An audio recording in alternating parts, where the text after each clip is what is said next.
안녕하세요. 김명환 독수법TV의 김명환입니다. 저는 김명환 독수법TV를 운영하고 있는 김명환 작가고요.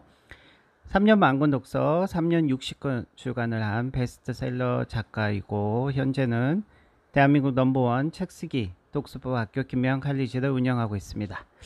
자, 8월 22일 날 있는 책쓰기 특강 많은 분들이 성원해 주셔서 너무 감사하고요.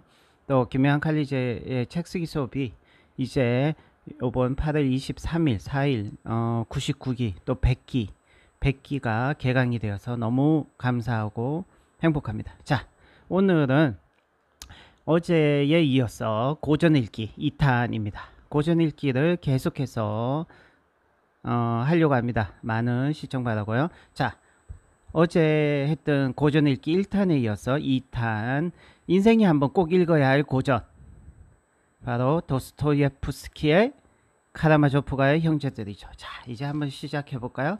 자, 어제까지 고전 읽기 1탄에 이어서 2탄이기 때문에 고전 읽기 1탄을 시청하지 않으신 분들은 1탄을 먼저 시청하시고 2탄을 시청하시면 계속 이어지기 때문에 좋습니다. 자, 이 책의 줄거리를 간단하게 한 문장으로 하면 뭘까요? 아주 두꺼운 책인데 한마디로 하면 가장 충격적인 폐륜 범죄인 부친 사례를 주제로 한 가족 소설이다. 이렇게 한마디로 딱 줄거리, 아주 줄거리 심플하죠. 폐륜적인 아버지의 어떤 전형이고 러시아의 어떤 악덕 지주, 러시아에도 뭐 악덕 지주가 있겠죠. 대한민국에도 악덕 지주가 있고 갑질하는 사람이 있듯이, 자, 그 악덕 지주의 표상인 대표적인 인물이 바로 이 책의 주인공 표도르 까라마조프죠. 자, 이 표도르 까라마조프가 20년 만에 아들들이 찾아와요. 그래서 그 20년 만에 찾아온 아들들에 의해서 폐륜적인 범죄가 일어나고 자기가, 당사자인 자기가 살해를 당하죠. 이 시대적 배경은 19세기 19세기 러시아의 한 소도시, 그 소도시의 어떤 지주예요. 지주. 표도르에게 20년 만에 아들들이 찾아오죠. 첫째 아들은 연애지상주의 드미트리이고요. 둘째 아들은 허무주의적 가치관의 소유자이죠. 어떻게 보면 냉철한 지식인이죠. 자, 무신론자이고. 자, 셋째 아들은 기독교적인 가치관을 가진 알렉세이. 자, 근데 문제는 아버지가 좋아하고 사랑하는 여자를 첫째 아들 드미트리가 또 사랑하게 되는 거죠. 사랑에 빠지게 되는 거죠. 그래서 막 집안이 콩가루 집안이 되어가고 있고요. 그런 어떤 갈등 속에서 아버지인 표도르는 살해된 채 발견되고, 그래서 더욱더 갈등이 심화되면서 결국엔 어떤 그리스도적인 사랑을 찾게 된다는 어떤 얘기죠. 하지만 1탄에서도 얘기했지만 도스토예프스키는 이 까라마조프가의 형제들을 1부, 2부 이렇게 2부작으로 구상을 하고 구상을 한 다음에 일부를 완성을 시키죠. 그러고 나서 세상을 떠나게 된 거죠. 그래서 우리가 읽고 있는 이 까라마조프가의 형제들은 어떻게 보면 미완성된 작품이에요. 그래서 결말 부분이 보면 좀 그래요. 그래서 우리가 안타깝게도 2부를 읽을 수 없다는 거. 하지만 그럼에도 이 까라마조프가의 형제들은 위대한 고전의 반열에 오를 수 있죠. 자, 왜 그랬는지, 왜 그런지 한번 찾아볼게요. 자, 지방의 지주이고 또 돈을 밝히고 여자를 밝히고, 그러니까 돈과 여자와 술을 다 밝히는 이 표도르에게 20년 만에 아들들이 찾아옵니다. 그래서 이야기가 시작되죠. 첫째 아들은 왜 왔을까요? 20년 만에. 바로 재산 문제. 재산 문제를 단판 짓기 위해서 첫째 아들이 왔고, 첫째 아들이 오면서 둘째 아들한테, 자기 두 번째 동생 둘째 아들한테 둘째 아들 이반한테 도미토리는 부탁하죠. 날 도와달라. 내가 유산을 받아야 되니까 날 도와달라. 그래서 또 왔고, 그리고 셋째 아들 알렉세이는 이렇게 막 돈 문제, 여자 문제로 싸우고 있는 아버지와 형들이 너무 안타까워서 지켜보는 관찰자로 등장을 합니다.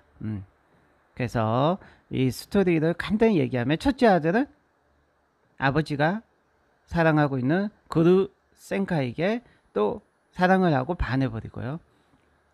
문제는 이렇게 심플한 삼각관계가 아니에요. 왜냐하면 둘째 아들은 첫째 아들, 자신의 형을 약혼녀 카체리나에게 또 사랑에 빠지고 반해버려요. 그러니까 뭐 여자 문제도 복잡하고 재산 문제, 돈 문제도 복잡하죠. 그래서 이 콩가루 집안이 돼서 더욱더 갈등과 분노와 갈등이 심해져가요. 그렇게 막 갈등이 고조되고 있는 순간 어느 날 밤 아버지인 표도르는 살해된 채 발견되죠. 근데 그러니까 어떻게 되죠? 누군가가 죽었단 말이죠. 그러니까 부친 살해. 그래서 드미트리가 친부 살해범으로 체포되는 거죠. 자, 여기서 그동안 드러나지 않았던 네 번째 아들이 있어요. 사생아죠, 사생아. 네 번째 아들 스메르자 코프. 자, 이 스메르자 코프에 우리가 주목을 해야 돼요. 이 주인공 표도르 카라마조프의 아들이면서 네 번째 아들이면서 사생하면서 이 친구는 뭐 악취나는 하인, 부엌대기 요리사. 그러니까 완전히 무시를 당하면서 살았죠. 그래서 이 괴물과 같은 이 넷째 아들은 어떻게 보면 관조자예요. 관조. 세상의 모든 것들이 돌아가는 걸 지켜보는 관조자에 비유할 수 있죠.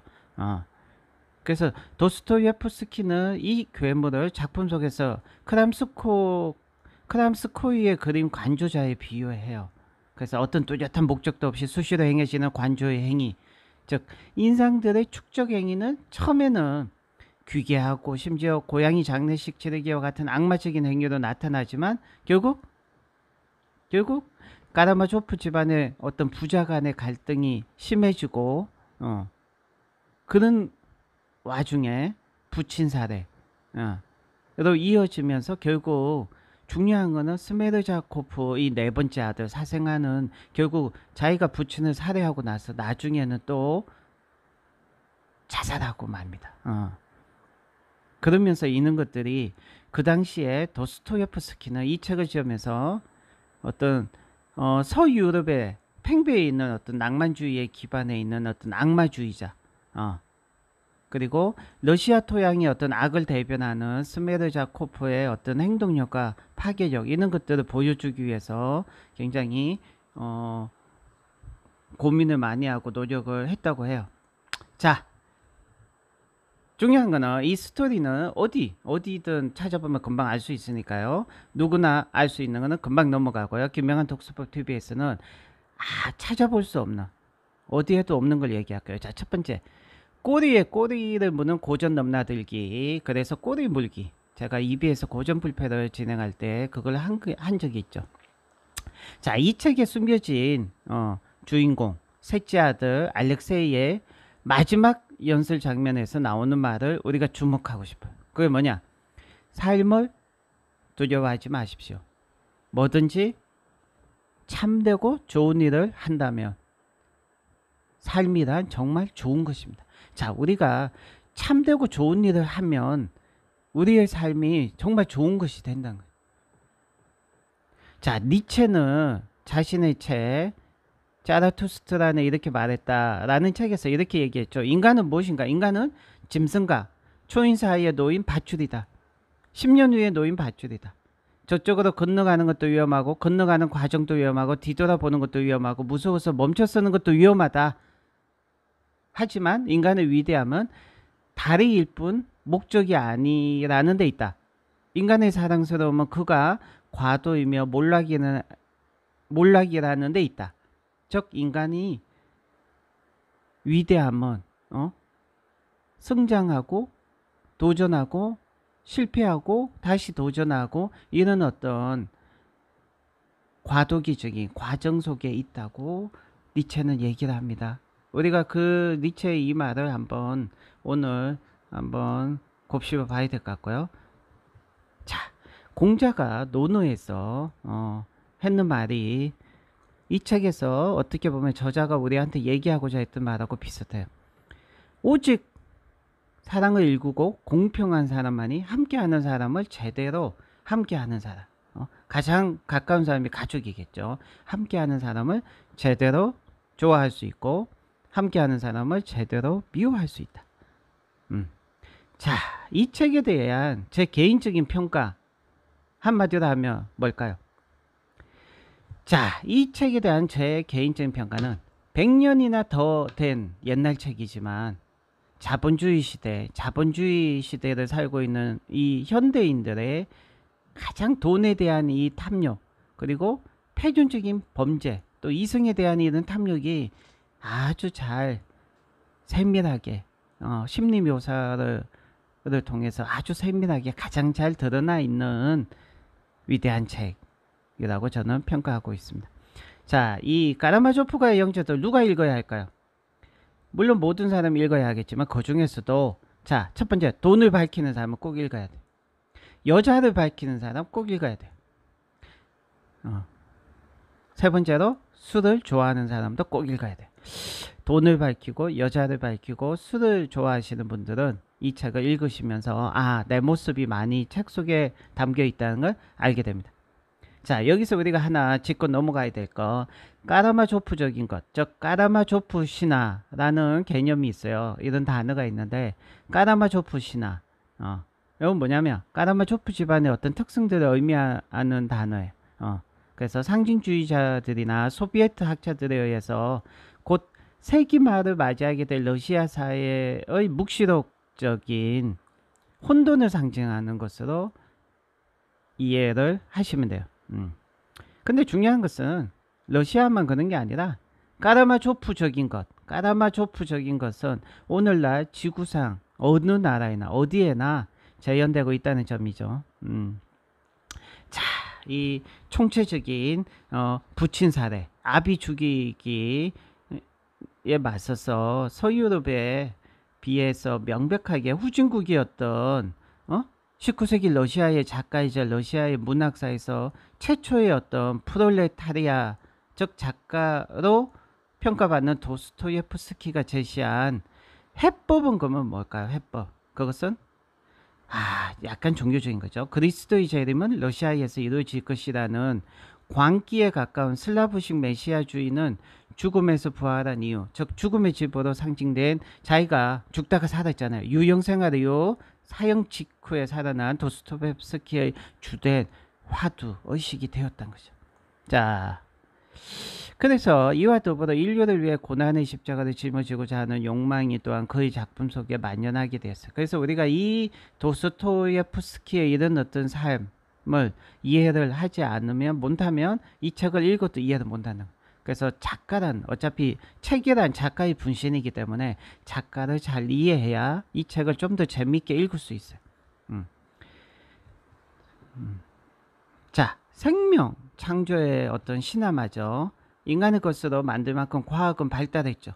하지만 인간 개개인과 인류 전체의 분열과 관계는 더욱더 중증으로 치닫고 있는 현 시점에서 우리가 도스토예프스키를 읽어야 되는 이유는 바로 여기에 있는 거죠. 자, 이 책을 통해 우리가 가장 중요한 거, 꼭 배워야 하는 거 뭔가요? 이 책을 통해 우리가 꼭 배워야 하고, 이 책을 읽었다면 우리가 반드시 깨달아야만 하는 거, 그건 뭐냐면 이 세상은 부조리하고 부당하다. 하지만 그러한 부당함에 분노하지 말라는 것. 즉 그러한 부조리와 부당함을 뛰어넘는 더 큰 논리가 있는 곳이 세상이에요. 그런 부조리와 부당함을 뛰어넘는 더 큰 논리는 뭐냐면 세상은 충분히 아름다운 곳이라는 논리예요. 재밌죠. 세상에 온갖 추악한 것을 책 속에 다 담으면서도 그 세상의 추악한 것을 통해서 세상은 굉장히 아직은 살 만큼, 그것을 충분히 뛰어넘을 만큼, 그것을 통칠 수 있을 만큼 충분히 아름다운 곳이라는 것을 이 책의 저자는 말하고자 했던 거죠. 이 책의 저자인 도스토옙스키가 진정으로 말하고자 했던 것 중에 최고의 것은 한 거예요. 아름다움이 세상을 구한다. 인간의 사랑이 세상을 구한다. 근데 여기서 인간의라는 걸 좀 빼야 돼요. 그래야 우리가 도스토옙스키를 제대로 이해했다고요. 그러니까 사랑이 세상을 구한다. 근데 그 사랑은 신의 사랑이 좀 더 가깝죠. 어쨌든 자, 근데 공자는 논어에서 이 논어를 관통하고 있는 한 가지 사실, 그거와 또 일맥상통해요. 여러분 논어를 읽어보시면 그 논어를 다 읽고 나서 딱 하나를 알 수 있어요. 뭐 세상을 바꾸는 것은 사랑이다. 근데 이 메시지와 도스토옙스키의 이 까라마조프가의 형제들은 일맥상통한다는 것을 좀 느낄 수 있고요. 자, 이 책을 통해 우리가 위대한 질문 하나 던지고 마무리해야죠. 위대한 질문 하나 던져주세요. 자, 여기서 위대한 질문을 던지면 부조리하고 탐욕이 넘치고 추악한 이 세상, 불공평한 이 세상에서 우리는 어떻게 살아가야 할 것인가? 서로 사랑하고 아껴주기에도 부족한 가족끼리 서로 정오하고 싸우고 죽이고 또 심지어는 혼자 스스로 자살할 정도로 이런 어떤 추악하고 더러운 어떤 영혼들이 살아가는 이 세계에 과연 신은 존재하는가? 라는 이런 질문을 던질 수 있다는 거죠. 그리고 이 책에 나온 표현을 하자면 모든 것이 과연 허용되는가? 여러분 이런 걸 생각해 봐야 돼요. 책을 읽었다면 반드시 여러분 초수 독서를 하시고 초수를 하시면서 노트에 기록하세요. 자, 2반의 어떤 사상에서 출발하죠. 모든 것은 허용이 될까? 신이 존재하지 않는다면 불멸에 대한 믿음도 없고 도덕률의 존재 근거도 없으며 따라서 모든 것이 심지어 식인, 사람을 먹는 것까지도 허용된다는 거. 2반은요, 반역의 장에서 신을 받아들이지 않겠다는 것이 아니라 신이 만든 세계를 받아들이지 않겠다고 알료샤에게 말하죠. 여기서 신에 대한 질문이 곧 다시 인간에게 향하게 됩니다. 그렇다면 인간은 과연 어떤 존재인가? 오늘 하루 한번 고민해 보세요. 인간은 과연 어떤 존재인가? 자, 마지막 이 책을 한마디로 요약하자면 인간의 추악함을 통해 인간의 아름다움을 노래한 책이에요. 여러분, 인간의 추악함을 통해 책 처음부터 끝까지 인간의 추악함이 계속 드러나는데 결국 책을 덮으면 인간의 아름다움을 노래했다는 거죠. 이 책이. 모욕과 수치, 정오와 보복, 부친 사례와 어떤 자살, 수탈, 인간 영혼의 온갖 추악한 면을 드러내 보여주는 이 책이 정말 이 책의 저자가 정말 우리한테 말하고자 했던 거, 보여주고 싶었던 것은 인생은 아름답다는 것입니다. 인간의 가장 소중한 권리는 행복한 삶을 살아가는 것이고요. 그것은 신이 인간에게 부여한 의무이기도 하다는 거죠. 여러분, 오늘 하루 신이 인간에게 부여한 의무 중에 하나인 행복한 삶을 살아가는 소중한 권리 꼭 지키시기 바랍니다. 자, 김명환 독서법TV의 고전 읽기는 그 어떤 책에서도 다루지 않는 측면에서 고전을 분석하고 나누고 통합하고 요약해주고 질문을 던져주고 그 책에서 꼭 배워야 할 것들을 요약해주는 방송이 되도록 노력하겠습니다. 자, 오늘은 여기까지입니다. 감사합니다.